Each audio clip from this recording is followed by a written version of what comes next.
balita ngayong tanghali.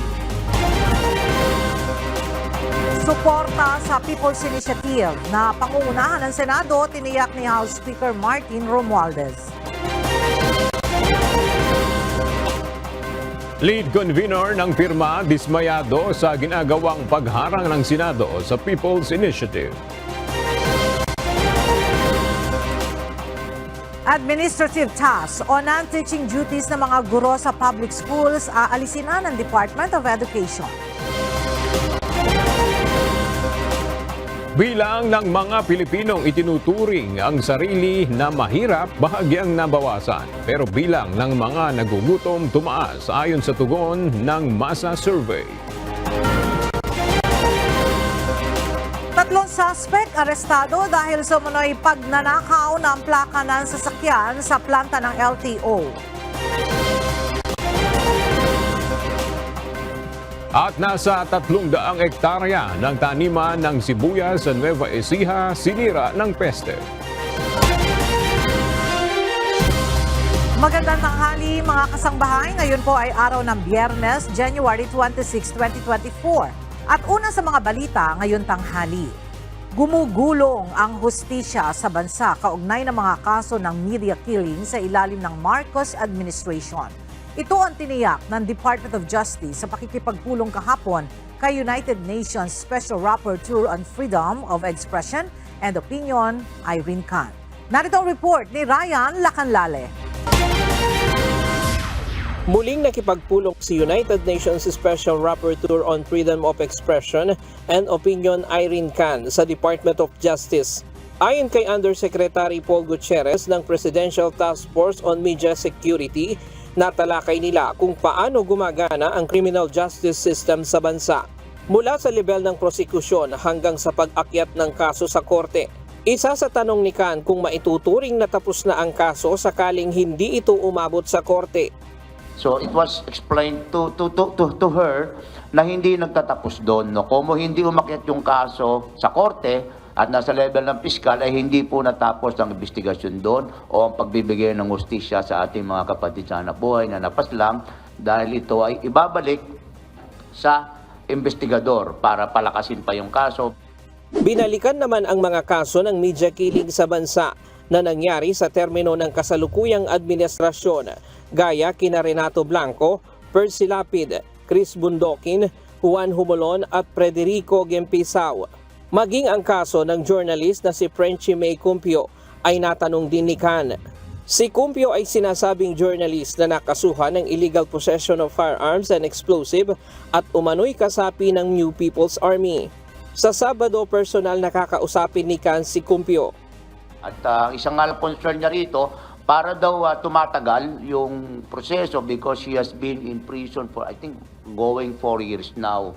Yun pa yung niya, yung question, yung concern niya na mapabilis yung trial ni Ms. Cumpio at kung siya ba ay nabibigyan ng sapat na pagkakataong may presenta naman ang kanyang panig upang pasubalian ang anumang akusasyon sa kanya laban ng gobyerno. Ayon sa DOJ, ang kaso ni Cumpio ay nasa puder na ng korte at ito ay independent, separate at co-equal branch at di maaaring pakialaman ng executive at legislative branch ng gobyerno. Sa 4 na iba pang kaso ng media killings, 3 ay nasa korte na, isa ang nagpapatuloy pa ang investigasyon.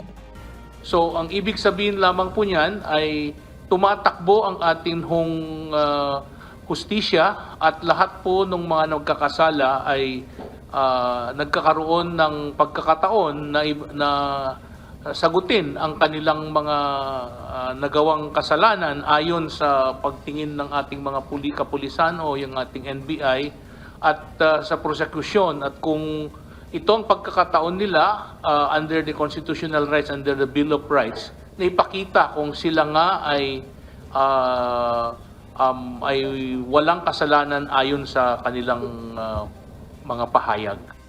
Sinabi din ng DOJ na mas mataas ang porsyento ng impunity pagdating sa media killing sa bansa kumpara sa international community na nasa 10% lamang. Mula 1986 hanggang ngayong 2024, nasa mahigit 50% ang nasampahan ng kaso kaugnay ng media killing sa bansa, kasama na dito ang Maguindanao Massacre. Ryan Lacanlale, UNTV News and Rescue. Diyos ang aming sandigan, serbisyo publiko ang aming pinahahalagahan. Nakahanda sa legal battle ang isa sa mga petitioner ng People's Initiative Campaign. Samantala, nangangalap na ng ebidensya ang isang mambabatas na dating House Speaker kaugnay ng umano'y bilihan ng pirma sa People's Initiative. Ang detalye sa ulat ni Rosa Licos. Inaasahan na ng mga proponent gaya ni People's Initiative Petitioner Attorney Alfredo Garbin ang mga legal na hamon kaugnay ng kampanya. Ito ay matapos magpahayag ang ilang mambabatas ng planong paghain ng petisyon sa korte laban sa isinasagawang People's Initiative Campaign. Anya, handa silang harapin ito. Talagang we expect na merong mga hadlang, at isa na ito yung magpa-file on a legal question or constitutional question before the Supreme Court. Pero handang-handa kami because the defect and infirmities in the Lambino case ay talagang pinag-aralan namin iyon at in-address namin dito sa present People's Initiative na aming isinusulong ngayon. Samantala, pinuri naman ni dating House Speaker at Davao del Norte 1st District Representative Pantaleon Alvarez ang nakaambang hakbang ng ilang senador na planong pagkwestiyon sa Korte Suprema ng PI campaign. Inihayag din ng mambabatas na nangangalap na rin siya ng ebidensya sa umano'y bilihan ng pirma sa inisyatibo. Siyempre, ako naman bilang isang abogado, nangangalap din ng mga ebidensya, habang ginagawa nila yung mga pagpapapirma ngayon, dinodocument ko rin para pagdating ng oras, kung kinakailangan akong mag-file ng petition din sa Supreme Court questioning yung itong ginagawa nilang pagpapapirma sa taong bayan, gagawin ko at meron akong mga attachments. Dating tagapagsulong din ng charter change sa ilalim ng administrasyon ni dating Pangulong Rodrigo Duterte, si Representative Alvarez, partikular na ang paglipat mula sa unitary patungong federal form of government. Tahasan itong sinabi na hindi taong bayan ang nasa likod ng People's Initiative Campaign. Tambaluslos Initiative. Alam naman natin, isa lang ang tambaluslos sa buong Pilipinas, itong si Martin Romualdez. Kanyang initiative lang yan. Dahil alam nyo, ang pera na ginagamit dyan, AX, unlimited. Nanggagaling sa Tingog Party List. Siya ang may-ari niyan. Ang first nominee, yung kanyang may bahay. Para naman kay Albay 1st District Representative Ed Selagman, scrap lang ng signature sheets ang ipinagyayabang ng mga proponent ng People's Initiative upang amyendahan sa saligang batas sa pamamagitan ng magkasamang pagboto ng dalawang kapulungan ng Kongreso. Nauna nang sinabi ni Speaker Romualdez na hindi siya pumapatol sa mga hindi kaaya-ayang pananalita, subalit naninindigan siya sa pagsusulong ng tsa-tsa sa ikalalago ng ekonomiya ng Pilipinas. Kaya dito sa ating sinasabing charter change, itong charter, yung sinasabing saligang batas natin, ay para sa Pilipino. Hindi para sa kongresista, hindi para sa presidente, hindi para sa Senado. Sa iyo ito. Kung may bubukas natin ang ating ekonomiya para lumago ang ekonomiya, para gumanda, dumami ang trabaho, gumanda ang livelihood natin. Sa kabila nito, patuloy pa rin itong umaasa na magkakaisa ang dalawang kapulungan ng Kongreso kaugnay ng tsa-tsa. Rosa Licos, UNTV News and Rescue. Diyos ang aming sandigan, serbisyo publiko ang aming pinahahalagahan. Nangangamba ang isang mambabatas na baka takutin ang mga testigo kaugnay ng umano'y bayaran para sa People's Initiative. Aminado si Senator Amy Marcos na maraming natatakot na magsalita kaugnay ng alegasyon ng mga kongresista na nasa likod ng suhulan kapalit ng pirma. Bukas naman daw ang senadora kung nais dumalo ni House Speaker Martin Romualdez at ng iba pang kongresista sa pagdinig para magpaliwanag. Iimbitahan din ang ilang justices at mga bumalangkas ng 1987 Constitution. Pangungunahan ni Senator Marcos ang investigasyon sa umano'y suhulan kapalit ng pirma sa January 30 bilang pinuno ng Senate Committee on Electoral Reforms and People's Participation.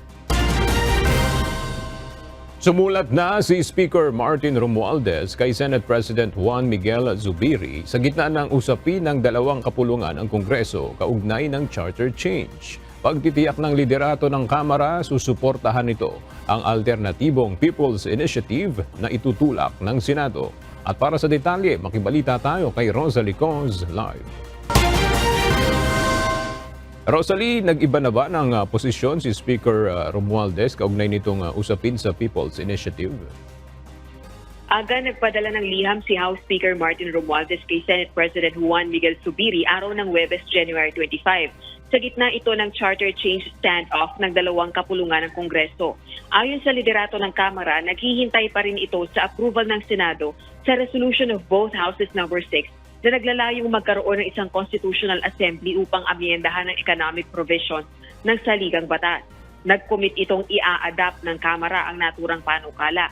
Bukod dito, nangako rin itong susuportahan ng isang alternative People's Initiative na pangungunahan ng Senado kung saan ang isusulong ay ang amendment sa restrictive economic provisions ng Konstitusyon. Kamakailan lamang nang pumirma ang mga senador ng manifesto upang tutulan ang isinusulong na People's Initiative campaign at magkasamang pagboto ng Senado at Kamara sa pag-amyenda sa saligang batas. Nakabinbin na rin ang resolution of both Houses number 6 at sinisisi ang Speaker at Kamara dahil sa People's Initiative campaign kung saan pinaniniwala ang Speaker at ang Kamara ang mga nagtutulak. Sa huli, binigyang diin ni Speaker Romualdez na mahalaga ang pagkakaisa upang magkaroon ng makabuluhang reforma sa ikauunlad ng bansa. Balik sa iyo, Aga. Maraming salamat, Rosalie Coz. Dismayado ang lead convener ng People's Initiative for Reform, Modernization and Action o PIRMA sa ginagawang pagharang ng Senado sa pangangalap ng PIRMA upang isulong ang pag-amyenda sa saligang batas. Mula sa Maynila, makibalita tayo kay Ryan Lacanlale live. Ryan, ano ang reaksyon ng lead convener ng PIRMA dito sa ginagawang pagharang ng Senado sa People's Initiative? Ella, ayon kay Noel Oñate, ang People's Initiative ay direktang partisipasyon ng taong bayan dahil sila mismo ang nagsusulong na baguhin at pagandahin ang saligang batas. Kaya naman ikinalungkot ito ang plano ng Senado na pagharang sa People's Initiative. Matatandaan, Ella, na pumirma ang mga senador sa isang manifesto ng kanilang mariing pagtutol dito. At ngayon ay planong questionin ito sa Korte Suprema. Sinabi ni Oñate na 1996 pa nila inumpisahan ang People's Initiative sa panahon pa ng dating Pangulong Ferdinand B. Ramos at ipinagpatuloy lamang nila ito ngayon. Aniya, matagal na nilang isinusulong ang People's Initiative kung saan binubuo ito ng private citizens, mangingisda, negosyante o OFW na nagsusulong para pagandahin ang ating saligang batas. Tinutulungan din sila ng mga volunteer at iba pang mga tao na ibig ng iba't ibang sektor ng lipunan para sa kanilang pangangalap ng pirma para agad na maisagawa ang plebisito kapag nakuha na nila ang pirma na kinakailangan na mahigit 8 milyon na registered voters. Pinasinuwalingan din ni Oñate ng pirma ang issue ng pamimigay ng ayuda o payola kapalit daw ng paglagda ng mamamayan sa isinusulong na People's Initiative. Itinanggi naman ng pangalan ni Oñate o napangalanan ang mga contributor at volunteer ng pirma dahil puro daw ito pribadong tao. Yan muna ang latest mula dito sa Maynila. Balik sa iyo, Ella. Maraming salamat, Ryan Lacanlale. Ginunita kahapon ng kabayanihan at sakripisyo ng 44 na miyembro ng PNP Special Action Force o SAF-44 na nasawi sa madugong engkwentro sa Mamasapano, Maguindanao noong 2015. Ayon kay Pangulong Ferdinand Marcos Jr., may mga mahalagang aral na matututunan sa kabayanihan ng SAF-44. Narito ang report ni Nel Mariboho.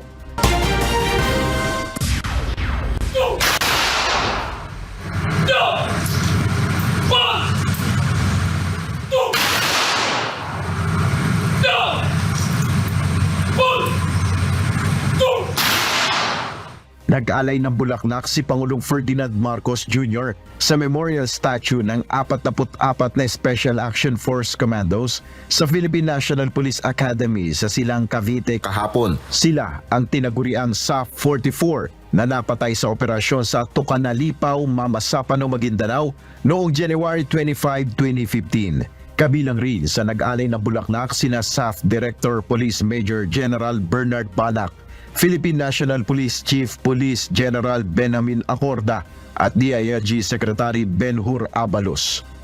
Para kay Pangulong Marcos, hindi matutumbasan ang ipinakitang kabayanihan ng SAF-44. Dapat anya itong alalahanin at matuto sa kanilang ipinakitang sakripisyo para sa bayan. In their last hours in that place of honor, we can draw many important lessons. The lessons such as to put nation before self, to display courage under fire, to resolve to forge ahead, to never give up. Ayon kay Pangulong Marcos, mapapawalang halaga ang sakripisyo ng SAF-44 kung isusuko ang teritoryo ng Pilipinas. We would also be disrespecting their memory if we give quarter to those who terrorize our people. We would be devaluing their valor if we cede our territory to those who would trespass upon it. May mensahe rin si PBBM sa mga naiwang mahal sa buhay ng SAF troopers. To the loved ones of these heroes, we know that 9 years after that fateful day, no words can fully ease the pain that I know you still feel. I can only hope that you can find comfort knowing that a grateful nation, still nursing a wound in their hearts, feels deeply and as much. Nanawagan rin si Pangulong Marcos sa mga Pilipino na bigyan ng parangal ang SAF-44 sa pamamagitan ng pagtulong na magtatag ng isang lipunang mapayapa. So how do we pay homage to these brave men, whose gallantry no memorial can fully capture, whose courage no words can fully extol? It is by working tirelessly to realize their dreams for their families, for their children, for their comrades, for the people. It is now up to us who live, who benefited from their full measure of devotion to duty, to build a kinder and gentler society, wherein those they have left behind can live in peace and prosperity. Sa huli ang mensahe ni PBBM, huwag pabayaan ang kapayapaan na ipinaglaban ng tinaguriang SAF-44. Nel Maribuhok, UNTV News and Rescue. Diyos ang aming sandigan, serbisyo publiko ang aming pinahalagahan. Hindi dapat na mabaliwala ang pagbubuwis ng buhay ng SAF-44 para sa kapayapaan. Kaya naman payo ni PNP Chief Police General Benjamin Acorda Jr. sa mga pulis, mahalin ang bansa at panatilihin ang kapayapaan na pinagbuwisan ng buhay ng SAF-44. Narito ang report ni Leia Ilagan. Walang kapantayang ginawang sakripisyo at kabayanihan ng 44 na miyembro ng Special Action Force o SAF na nagbuwis ng buhay upang mapalaya ang bansa mula sa banta ng terorismo. Sakripisyong magiging inspirasyon sa mga pulis at sa mga susunod pang henerasyon. Para sa asawang biglang nawala ng kaagapay sa buhay, masakit pa rin ang insidenteng nangyari 9 na taon na nakararaan sa Tucanalipaw, Maguindanao. As a wife, I knew the daily risks my husband faced as part of the SAF, but nothing prepared me for the news of his tragic passing. The pain was unimaginable, and the void he left behind seemed impossible to fill. Kaya naman payo ni PNP Chief Police General Benjamin Acorda Jr. sa mga pulis, bigyang halaga ang kapayapaang ipinaglaban ng SAF-44 para sa bansa. As one united Team PNP family, we must remain worthy of the great sacrifices of our fallen heroes, forever loyal to the country they love and serve and the freedom they fought and died for. Iisa din ang hiling ng pamilya ng mga nasawi at ng mga opisyal ng PNP. May their gallantry inspire us all to be better, to do better, and to build a future worthy of their sacrifice.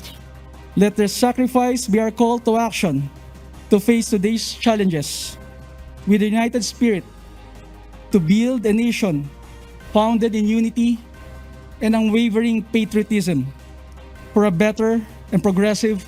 Tiniyak naman ni SAF Director Police Major General Bernard Banak na naibigay na ang benepisyo sa pamilya ng SAF 44. Na-promote din ang mga survivor at patuloy na ipinatutupad ng maayos ang police operational procedures para maiwasan ang katulad na insidente.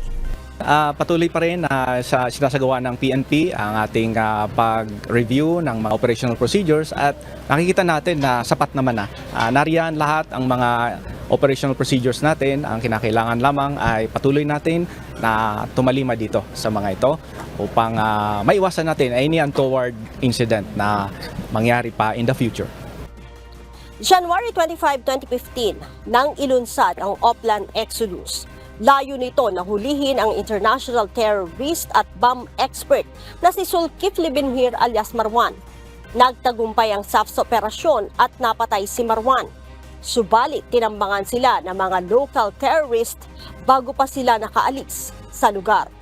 44 na SAF komando ang nagbuwis ng buhay. Leia Ilagan, UNTV, News and Rescue. Diyos ang aming sandigan, serbisyo publiko ang aming pinahahalagahan. Nagretiro na ngayong araw ang number 2 in command ng pambansang pulisya. Si Police Lieutenant General Rodel Sermonia ay bumaba na sa pwesto kasabay ng kanyang ika-56 na kaarawan. Mula sa Camp Crame, makibalita tayo kay Leia Ilagan live. Leia, may inilabas na ba ang PNP kung sino yung papalit kay General Sermonia? Magandang tanghali sa iyo, Aga. Wala pang inilalabas na order kung sino ang papalit dito kay Police Lieutenant General Rodel Sermonia na nagretiro na nga ngayong araw kasabay ng kanyang ika-56 na kaarawan. Si Sermonia, Aga, ang Deputy Chief for Administration o ang number 2 in command sa Philippine National Police. Subalit kadalasan umaakyat lamang ang number 3 patungo sa number 2 at ang number 4 naman patungo sa number 3 posisyon para mapunan ang nabakanting posisyon. At saka sila kukuha na maaaring ilagay bilang number 4 man o yung tinatawag na Chief Directorial Staff. Sa 36 na taon sa military at police force ni General Sermonia, nakatutok ito sa good governance at sa pagpapaganda ng imahe ng pambansang pulisya sa pamamagitan ng Police Community Relations. Bukod sa kanyang naging posisyon bilang Deputy Chief for Administration, ilan sa naging posisyon ni General Sermonia ay ang Chief Directorial Staff, naging Director din ng Directorate for Operations, naging Director ng Directorate for Police Community Relations o DPCR at Police Community Affairs Development Group, naging pinuno ng Police Regional Office 3 o Central Luzon, na-assign din sa CIDG at Directorate for Intelligence. Naging hepe din ng Highway Patrol Group sa Bicol Region, naglingkod sa ilang police station sa Calabarzon at naging Provincial Director ng Bataan. Dahil sa husay sa trabaho ni Sermonia, ay nakatanggap siya ng nasa 200 medalya at iba pang mga pagkilala. Dahil sa retirement aga ni General Sermonia, inaasahan na ang malaking reshuffle o paggalaw sa hanay ng matataas na opisyal sa PNP. Aga? Maraming salamat, Leia Ilagan.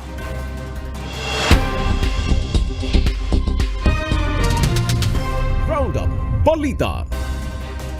Bahagyang bumaba ang bilang ng mga Pilipinong ikonokonsidera ang kanilang mga sarili na mahirap. Batay sa pinakabagong resulta ng tugon ng Masa Survey na isinagawa ng Okta Research Group, bumaba sa 45% ang bilang ng mga Pilipino na itinuturing ang kanilang mga sarili na mahirap noong fourth quarter ng 2023. Mas mababa ito sa 46% na naitala noong third quarter ng nakaraang taon. Samantala, tumaas naman ang bilang ng mga Pilipinong nagugutom o nakararanas ng involuntary hunger. Mula sa nakaraang 10% o katumbas ng nasa 2.6 million families na nagugutom, tumaas sa 14% o katumbas ng 3.7 families ang bilang ng mga nagugutom noong fourth quarter ng nakaraang taon.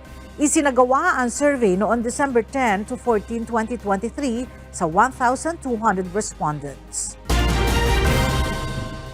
Aresado ng Philippine Coast Guard ang isang lalaki na nahulihan ng nasa 15 gramo ng hinihinalang shabu na nagkakahalaga ng mahigit sa 100,000 piso. Kinilala ang suspect na si Farhasis Muhammad Sali, 32 anyos, na residente ng Barangay Pag-asa, Bungao, Tawi-Tawi. Agad namang nakipag-ugnayan ang PCG sa Philippine Drug Enforcement Agency BARMM para sa processing at proper turnover ng kaso. Sa ngayon ay nasa kustudiya na ng Bungao Municipal Police Station ang suspect na nahaharap sa reklamong paglabag sa Comprehensive Dangerous Drugs Act of 2002. Nailibing na sa Tel Aviv ang sundalong Pilipino sa Israel na napatay sa Gaza. Si Sergeant First Class Cedric Garin na miyembro ng Israel Defense Forces ay kabilang sa mga nasawi sa pagsabog sa Gaza noong January 2022. Ang insidente ay pinaniniwalaang kagagawan ng Hamas. Dinaluhan ng kanyang pamilya, kaibigan at kasama sa trabaho ang funeral service. Dumating din mula sa General Santos ang ama nito. Walang inaasahan ang pag-aasa na bagyong mabubuo o papasok sa loob ng Philippine Area of Responsibility hanggang sa katapusan ng Enero. Gayunman, ipinaliwanag ng Weather State Bureau na makararanas pa rin ng maulap na kalangitan at kalat-kalat na mga pag-ulan ang ilang bahagi ng bansa bunsod ng umiiral na shear line at amihan. Sa ngayon, patuloy na nagpapaulan ang shear line sa malaking bahagi ng Visayas. Habang apektado naman ng amihan ang natitirang bahagi ng Kabisayaan at malaking parte ng Luzon. Ito rin ang siyang nagdadala ng malamig na panahon na may kasamang mahihinang mga pag-ulan. Inianunsyo ni Vice President at Department of Education Secretary Sara Duterte na aalisin na sa mga public school teacher ang lahat ng administrative task o ang mga trabaho na walang kinalaman sa pagtuturo ng mga guro. Ayon kay VP Sara, panahon na upang muling ibalik sa classroom ang mga teacher. Kaugnay nito, maglalabas naman ng Department Order ang DepEd para sa formal na pagpapatupad ng direktiba. Samantala, magkakaroon naman ng karagdagang pondo para sa maintenance and other operating expenses ang kagawaran para sa pag-hire ng mga administrative support staff. Hinihintay na ni Vice President at Education Secretary Sara Duterte ang resulta ng isinasagawan discussion hinggil sa planong ibalik ang dating school calendar kung saan magsisimula ang klase ng Hunyo at magtatapos ng buwan ng Marso. Ayon kay VP Duterte, kamakailan lamang ay nagsagawa sila ng konsultasyon kasama ang iba pang mga guro at stakeholders kung saan pinag-usapan ang posibilidad na ibalik ang dating school calendar bago pa mag-pandemic. Nauna nang sinabi ng DepEd na maaaring abutin pa ng 3 taon bago maibalik ang dating school calendar. Muling nagpahayag ng suporta si Pangulong Ferdinand Marcos Jr. sa mga programa at plano ni Vice President at Education Secretary Sara Duterte upang mapaunlad pa ang sektor ng edukasyon. Kaugnay nito, inatasan ng Pangulo ang DepEd na bilisan pa ang pagpapatayo ng mga classroom, laboratories at mga paaralan na pawang mga disaster resilient. Ito'y upang masiguro na ang mga itatayong infrastruktura ay hindi agad masisira ng mga kalamidad gaya ng mga bagyo at lindol. Umaasa rin si PBBM na magkakaroon pa ng mas maraming libro ang DepEd, partikular na para sa mga estudyante na mayroong special needs. Kasama rin sa nais ng Pangulo na mapalawak pa ng DepEd ang Wi-Fi services sa mga eskwelahan sa bansa. Positibo ang Commission on Elections o COMELEC na maraming mga Pilipino sa ibang bansa ang boboto dahil sa internet voting na unang gagawin sa 2025 midterm elections. Narito ang report ni Dante Amento. Sinimula na kahapon ng Commission on Elections o COMELEC ang mga aktibidad para sa procurement ng online voting and counting systems. Mayroon itong kabuuang aprobadong pondo para sa kontrata na 465.8 million pesos. Target ng komisyon na gawin ang full-blown internet voting sa 2025 national and local elections. full-blown implementation, siguro matatanong nyo bakit? Kasi naman po nung nag-technology demonstration tayo, malinaw na sa buong mundo ay ginagawa na tong internet voting. Hindi na po ito bago sa buong mundo, no? Several states in Australia, in Canada, ilang European countries, malinaw na ginagamit na po ang internet voting technology. Ang voting innovation na ito ay partikular na makatutulong sa mga seafarer o nagtatrabaho sa mga barko. Gagawin ito sa lahat ng mga bansa na pahihintulutan ang COMELEC. So intended po ito lalong-lalo na sa ating mga marino na alam naman natin hindi sa lahat ng pagkakataon ay dumadaong yung 30 days po nung voting natin sa overseas sa election sa May 2025 ay nandun sila sa isang bansa. Maaring nandun po sila sa laot pero sa pamamagitan po ng internet voting ay makakaboto sila. Ayon kay COMELEC spokesman Director John Rex Laudianco, makakaengganyo ang internet o online voting sa maraming Pilipino na nasa ibang bansa na bumoto. Gaganahan sila dahil alam nila pagpaparehistro nila makakaboto sila and at the same time mas mataas na voter turnout sa higit na mababang gastos para sa ating pamahalaan. Dagdag pa ni Laudianco, noong 2022 elections, nasa 38% lamang ang naging voter turnout para sa overseas voting. Mahigit 600,000 ang bumoto mula sa 1.6 million na rehistradong botante. Dante Amento, UNTV, News and Rescue. Diyos ang aming sandigan, serbisyo publiko ang aming pinahahalagahan.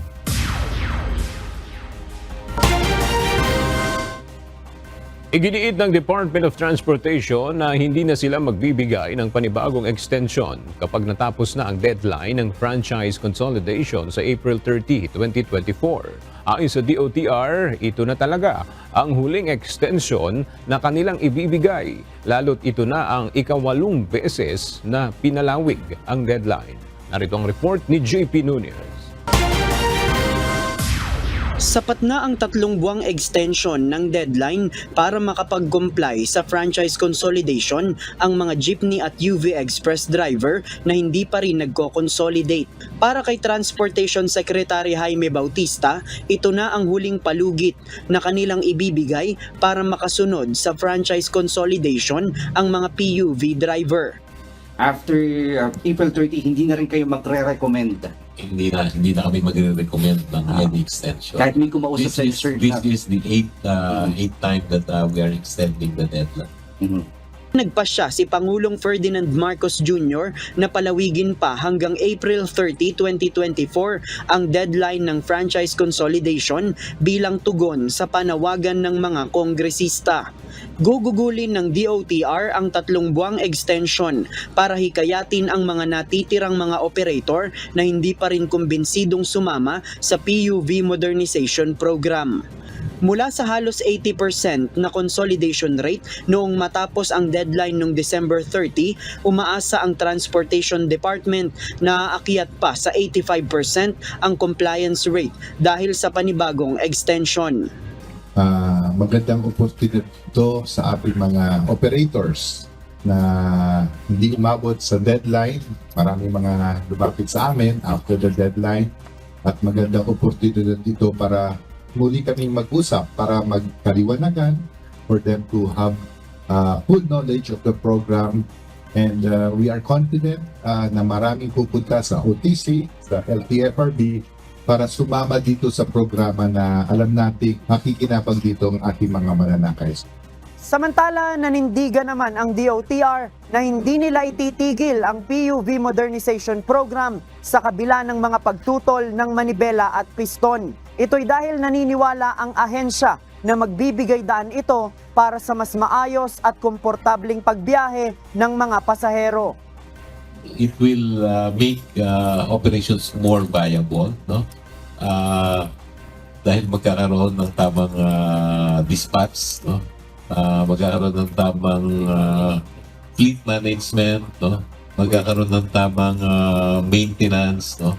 And with corporations and cooperatives operating this group, they will be able to adapt yung tinatawag na best practice in the industry. So, ang magiging resulta nito ay talagang good travel experience para sa ating mga pasahero. Para naman sa mga transport group na Manibela at Piston, tagumpay na ring maituturing na pinalawig ang extension ng franchise consolidation. Gayunman, iginigiit pa rin ng Manibela na dapat nang itigil ang mismong PUV modernization program. Nanindigan rin ang grupo na hindi dapat magtakda ng deadline sa bisa ng prangkisa ng mga tradisyonal na jeep. Ang sabi natin, dapat hindi ito extension. Walang extension ng consolidation, kundi extension po ito ng ating mga prangkisa. I-consider yung ating mga prangkisa, mga provisional authority, ibalik ang 5 taong prangkisa. Para naman sa Piston, hindi pa rin sapat ang extension ng deadline ng franchise consolidation at sinabing tuloy pa rin ang kanilang mga pagkilos hanggang sa tuluyan ng maibasura ang PUV modernization. JP Nunez, UNTV, News and Rescue. Diyos ang aming sandigan, serbisyo publiko ang aming pinahahalagahan.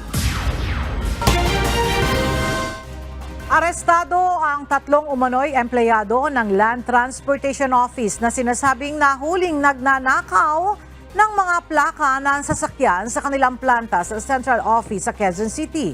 Mula sa San Juan City, nagbabalik si JP Nunez live. JP, batay sa investigasyon ng mga otoridad, ano ang modus na ginagawa nito mga suspect para makapagnakaw ng plaka sa LTO? Ella, batay nga doon sa investigasyon ng Land Transportation Office o LTO, mayroon na umanong mga kliyente sa labas itong mga empleyado ng LTO. Yun yung gagawan nila ng made-to-order na plaka. Batay sa sumbong, hinihiwalay umano ng mga suspect ang plaka na kanilang ipinupuslit o ninanakaw sa planta at saka ito isinusuksok palabas. Naibebenta umano nila ito ng nasa 10,000 pesos kada plaka. Kahapon, arestado na ng pulisya at ng Special Unit ng Department of the Interior and Local Government ang 3 suspect sa ganitong illegal na gawain. Mayroon pa umanong isa pa na mastermind ng nasabing modus ang tinutugis ngayon ng mga otoridad. Kapwa mga job order ang mga empleyado na ito na mayroong nasa 5 taon na ring nagtatrabaho sa ahensya. Kaninang umaga, iniharap ng LTO at ng DILG ang mga suspect sa press conference. Mamaya ay sasailalim umano ang mga ito sa inquest proceedings at maaari silang maharap sa kasong qualified theft dahil sa pagnanakaw ng plaka. Ayon sa LTO, mayroon ng nasa 38 na plaka ang naipuslit ng mga suspect ngayon lamang Enero. Paalala ng LTO sa mga motorista na beripikahin sa ahensya ang authenticity ng kanilang plaka. Maaari kasi anilang may nailabas na duplicated plate ang mga suspect na maaaring nagamit pa sa krimen. Ayon sa LTO, iniimbestigahan na ngayon ang lahat ng mga empleyado nila sa plate making facility kung sino pa ang maaaring kasabwat ng mga suspect. Yan muna ang ating latest live. Balik sa iyo, Ella. Maraming salamat, JP Nunez. Downsizing o pagbabawas sa laki at timbang ang ginagawa ng ilang mga manufacturer upang mapanatili ang pagtangkilik ng mga customer sa kanilang mga produkto sa kabila ng pagtaas ng presyo ng mga bilihin. Aprobado naman ang Department of Trade and Industry ang taas presyo ng ilan sa mga brand ng pangunahing bilihin tulad ng sardinas, gatas at sabon. Bukod dito, 45 produkto pa ang nagbabadyang magtaas presyo. Narito ang report ni Gladys Tuabi. Sa pagtaas ng presyo ng mga bilihin, kanya-kanyang diskarte ngayon ang mga mamimili upang mabili pa rin ang kanilang pangangailangan lalo na ng kanilang pamilya. May ilan na binabawasan na lamang ang bilang o dami at sinisiguro na tanging ang mga talagang kailangan lang ang kukunin. May iba naman na naghahanap at pumupunta pa sa mga grocery stores o supermarket na mas mababa ang iniaalok na presyo para lang makatipid at sulit ang kanilang pamimili. Naghahanap po ng mas murang grocery para makatipid din tapos less gastos para sa amin. Kahit mag-travel ng mas malayo. Yung mga na lang, mga needs sa pang araw-araw, yun lang yung binibili namin para sakto lang. Dahil dito may ilang mga manufacturer na nagsasagawa ng downsizing sa kanilang mga produkto. Ito ay upang tuloy ang pagtangkilik ng mga customers sa kanilang mga produkto at mapanatili ang kanilang kita. Downsizing has been done for the longest time. Very clear example is the sachet pack, di ba? Disinflation din yun. Lumiit yung pack, tumaas per gram. But because of the usage and the volume ng taong gumagamit ng sachet for shampoo, for deodorant, and for whatever, no? Kahit soy sauce, kahit ano, naging mas mura na siya per gram ngayon. Ang downsizing ay binabawasan ang timbang o sukat ng produkto sa halip na taasan ang presyo na hindi napukompromiso ang dekalidad ng produkto. Dahil dito ay maaari pa ring mabili ng mga tao ang produktong hiyang sila na hindi inaalala ang bigat sa bulsa. Now the poor and those who cannot afford can afford to buy our brand and our product. That's a strategy by management. It's a bit more expensive per gram, but now you can buy your favorite brand. Naprubahan na ng Department of Trade and Industry ang pagtaas presyo ng siyam sa pangunahing bilihin na may suggested retail price o SRP. Kabilang narito ang ilang brands ng sardinas, gatas at sabon. They have to increase price to survive, not just to make more money. If they have plans to build another plant and generate a lot of employment, they need to increase their price. But there are many reasons why someone has to increase their price. The number one and most common is the increase in the cost of production. Salaries, mag-i-increase ang Pag-ibig Fund, di natin napansin mo, konti lang yun eh. Pag sama-samahin mo, ilang milyon yun. Pero bukod dito, 45 produkto pa ang nagbabadyang magtaas presyo. Ayon sa DTI, pinag-aaralan pa nila ito. At may ilang dokumento pa na kailangang tingnan kaya hindi pa nila maaprubahan ang inilalapit nitong price adjustment. Gladys Tuwabi, UNTV News and Rescue. Diyos ang aming sandigan, serbisyo publiko ang aming pinahahalagahan.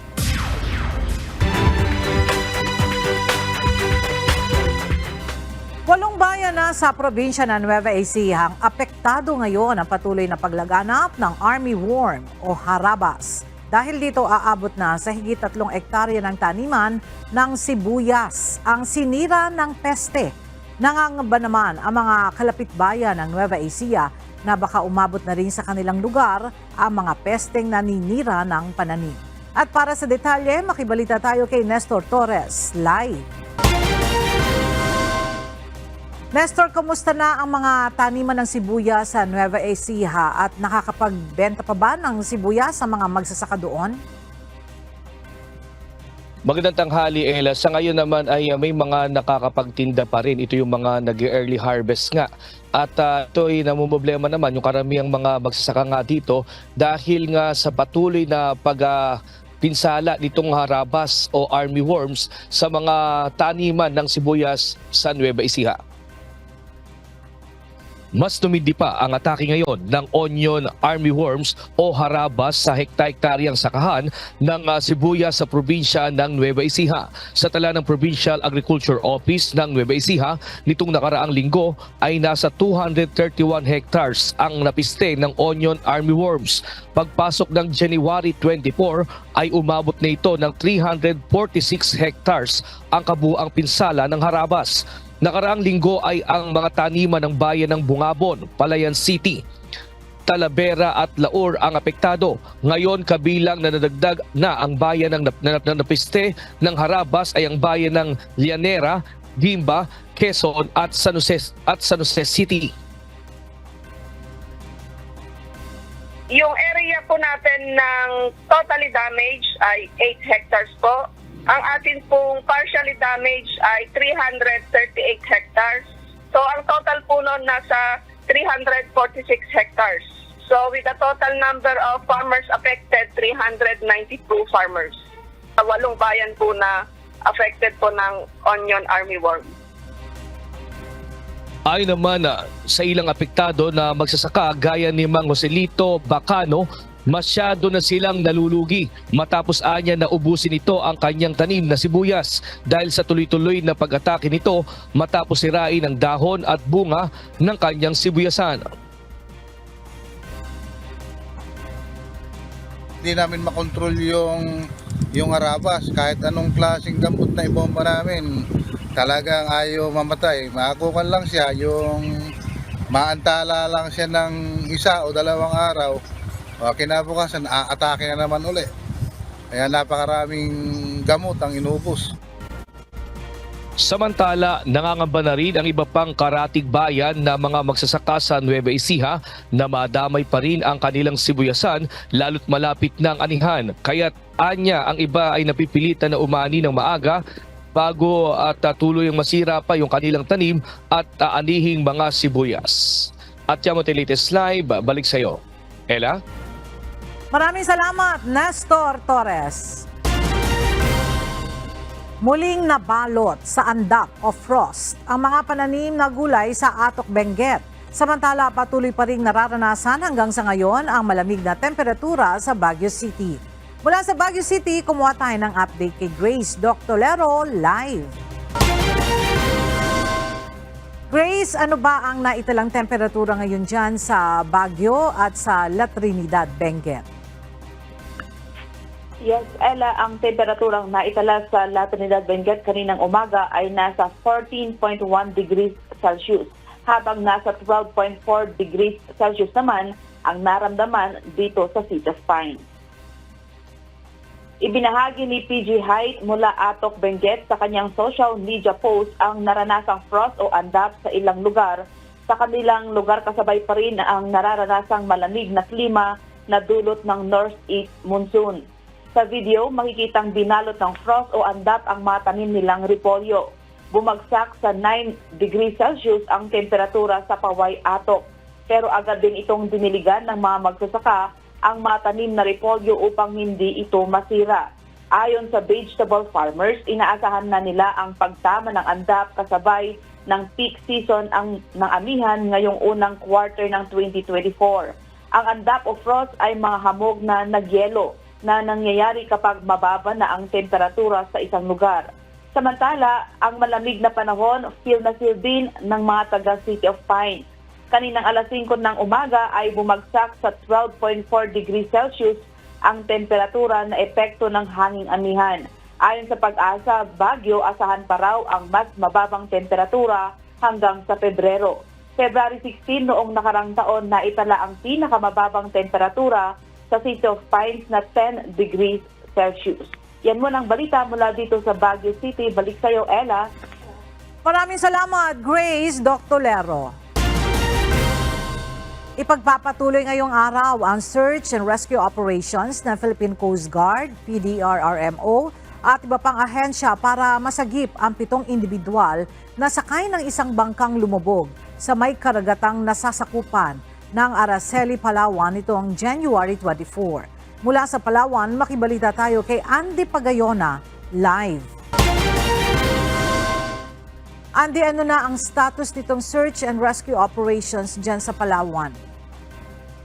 Ella, magandang tanghali. Nagpapatuloy itong pagsasagawa ng search and rescue operation ng Philippine Coast Guard at yung iba pang ahensya para mahanap itong 7 individual na nawala nitong January or dyan niya sa may karagatang sakop nitong Araceli, Palawan. At mula nga kahapon ay tuloy-tuloy yung pagsasagawa ng search and rescue operation ng mga otoridad. Pinangungunahan ito ng Philippine Coast Guard, PDRRMO, Bantay Dagat, NAVFOR West at iba pa na tumulong sa paghahanap sa 7 individual na naglayag nga dito sa Araceli, Palawan. Ayon sa PCOAN, patuloy ang kanilang pag-iikot sa lugar at agad ding pinadala itong si BRP Melchor Aquino ng Philippine Coast Guard upang ikutin ang posibleng lugar na doon napadpad ang bangkang lumubog. Ngunit hanggang sa ngayon, wala pa rin naman silang nakikita sa lugar na posibleng doon nga napadpad yung bangka. Sa huling pakikipag-usap ng pamilya ng isa sa mga sakay ng bangkang lumubog, nakasakay umano sa ibabaw ng bangkang lumubog kaya magpapalipad ng aircraft ang Navy ngayong araw tumulong sa gagawing search and rescue operation. Yan muna ang ating update. Balik sa iyo, Ella. Maraming salamat, Andy Pagayona.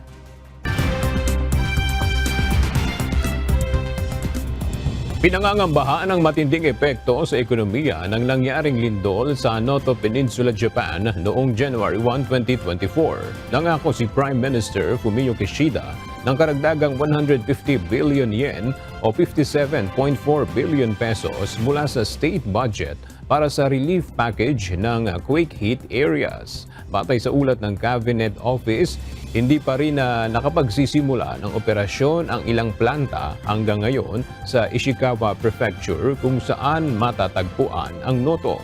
Bukod dito, downgraded din ng pamahalaan ang evaluation nito para sa Japanese exports sa kauna-unahang pagkakataon sa loob ng isang taon.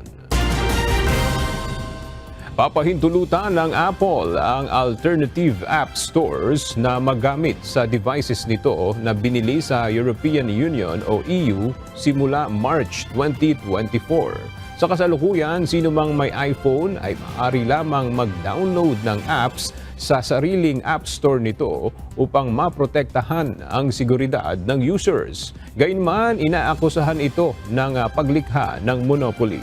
Samantala, hindi pa naman sakop ng pagbabago ang United Kingdom. Inatulan ng 4 na buwang pagkakakulong ang dating White House Trade Advisor ni former US President Donald Trump na si Peter Navarro. Ito ay bunsod ng pagtanggi nitong tumistigo sa isang congressional panel na nag-imbestiga sa January 6, 2021 na pag-atake sa US Capitol. Isang Harvard-educated economist, si Navarro, 74 years old. Inatulan ito ng isang federal jury na sa Washington na guilty sa 2 counts ng contempt sa Kongreso. At sa ating pong iiwang mga salita ng Diyos na ating sandigan mula sa Aklat ng Kawikaan, Kapitulo 15, versikulo 13 na nagsasabi, "Ang masayang puso ay nagpapasaya ng mukha, ngunit sa kapanglawan ng puso ay nababagbag ang diwa."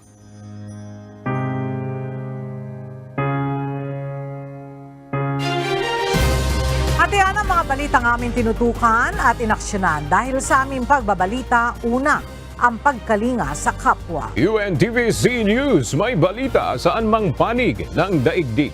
At dito sa UNTV, Diyos ang aming sandigan, serbisyo publiko ang aming pinahahalagahan. Magandang tanghali.